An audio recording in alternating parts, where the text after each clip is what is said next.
C'est une grâce de pouvoir vous témoigner de mon bien-aimé. Voilà, j'ai rencontré le Seigneur à l'âge de 9 ans. Et j'ai rentré dans cette réunion, c'était dans une maison, c'était pas en pensant de me convertir, je suis rentrée comme un enfant. Et quand je me suis assise au bord de la cheminée, c'était un pasteur qui prêchait, c'était le frère Bouton. J'ai resté fixée sur lui. Je ne comprenais pas ce qu'il disait, mais à ce moment-là, il y avait quelque chose qui se passait à l'intérieur de moi. La femme du pasteur me mettait dehors parce qu'il y avait beaucoup d'enfants qui faisaient du bruit dans la maison. Elle me mettait dehors, mais il y avait quelque chose de plus fort qui m'attirait de nouveau. De nouveau, je rentrais.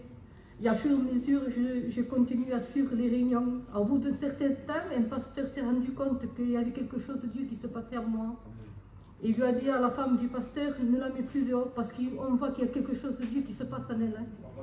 Et je remercie le Seigneur parce que ce que je peux vous dire, que mon bien-aimé est bon, que nul n'est comparable à lui, que pour rien au monde je pourrais le changer, pour rien, ni pour de l'or, ni pour de l'argent.